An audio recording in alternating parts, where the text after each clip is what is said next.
ಏನ್ ವಿಷಯ? ಅದು ನೀವು ನಮ್ಮ ಮಟ್ಟಿಗೆ ಬಂದಾಗ ನಿಮಗ್ ಸ್ಯಾನೆ ರೇಗಾಡ್ಬಿಟ್ಟಿವ್ನಿ. ದಯವಿಟ್ಟು ಕ್ಷಮಿಸ್ಬಿಡಿ. ನಾನು ಅದನ್ನ ಮನ್ಸಲ್ಲೇ ಇಟ್ಕೊಂಡಿಲ್ಲ, ನೀನು ಅದನ್ನ ತಲೆನ್ ತೆಗ್ದಾಕ್ಬಿಡು. ಎಂತ ದೊಡ್ಡ ಮನ್ಸು ನಿಮ್ದು. ಸರಿ, ಏನಾಗ್ಬೇಕಿತ್ತು? ಅದು ನನ್ಗೆ ಓದಕ್ ಬರಕ್ಕಿಲ್ಲ, ಇದನ್ನ ಹೊಸಿ ಓದಿ ಹೇಳ್ತೀರಾ?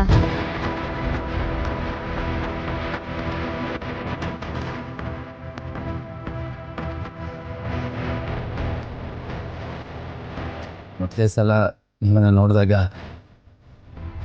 ಕಳೆದೋಗ್ಬಿಟ್ಟೆ ಟೀಚರಮ್ಮ. ಆದರೆ ಈಗ ಗೊತ್ತಾಗೋಯ್ತು ನಾನು ನಿಮ್ಮನ್ನು ಪ್ರಾಣಕ್ಕಿಂತ ಹೆಚ್ಚಾಗಿ ಪ್ರೀತಿ ಮಾಡ್ತೀನಿ ಅಂತ. ರುದ್ರೇಗೌಡರು ಬರ್ದಿರೋ ಲವ್ ಲೆಟ್ರಾ? ನಿಮ್ಗೆ ಗೊತ್ತಾಯ್ತು? ಯಾಕೆ ಅಂದ್ರೆ ಇದನ್ನ ಬರ್ದ್ಕೊಟ್ಟಿದ್ದೆ ನಾನು. ನೀವಾ? ನನ್ ಮನ್ಸಲ್ಲಿರೋದನ್ನ ಹೇಳ್ತೀನಿ ಬರ್ಕೊಡಿ ಅಂತ ಹೇಳಿದ್ರು. ನಮ್ ಹುಡ್ಗಿ ಕೊಡ್ಬೇಕು ಅಂತ ಕೇಳಿದ್ರು, ಅದಕ್ಕೆ ಬರ್ಕೊಟ್ಟೆ. ನಮ್ ಹುಡ್ಗ ಹಂಗೆಲ್ಲ ಹೇಳುದ್ನಾ? ಪತ್ರ ಓದ್ತೀನಿ, ಕೇಳಿಸ್ಕೊಳ್ಳಿ. ಕಳ್ದೋಗ್ತೀರಾ ನೀವು. ಮೊದ್ಲೇ ಸಲ ನಿನ್ನ ನೋಡ್ದಾಗ ಕಳ್ದೇ ಹೋಗ್ಬಿಟ್ಟೆ.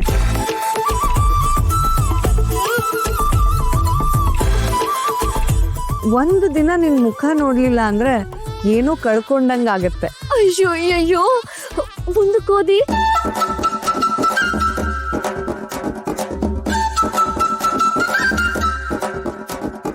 ನಿನ್ನ ತುಂಬಾ ಪ್ರೀತಿ ಮಾಡ್ತಾ ಇದೀನಿ, ನೀನ್ ನನ್ನ ಪ್ರೀತಿ ಮಾಡ್ತೀಯಾ? ಅಯ್ಯಯ್ಯೋ, ನಿನ್ನಂತ ಹುಡುಗನ ಪ್ರೀತಿ ಮಾಡ್ದೇ ಇರಕಾಯ್ತದ? ಮುಂದಕ್ಕೆ ಓದಿ.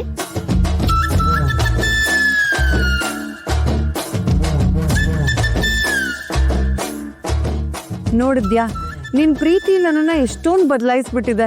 ನೀನನ್ನ ಈಟೊಂದು ಪ್ರೀತಿ ಮಾಡ್ತಾ ಇದ್ಯಾ?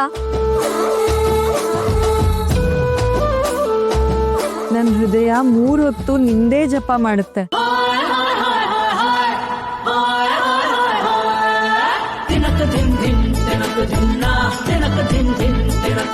ನೀ ನನ್ ಪ್ರೀತಿ ಒಪ್ಕೊಳ್ದೆ ಹೋದ್ರೆ ನನ್ ಹೃದಯ ಆಗುತ್ತೆ ಛಿದ್ರ.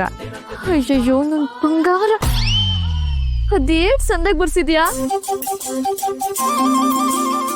ಹೇಳು, ನಿನ್ಗೆ ನಾನು ಇಷ್ಟನಾ? ಇಷ್ಟನಾ ಅಂತ ಕೇಳ್ತಿದ್ಯಲ್ಲ, ನೀನಂದ್ರೆ ನಂಗೆ ಪ್ರಾಣ.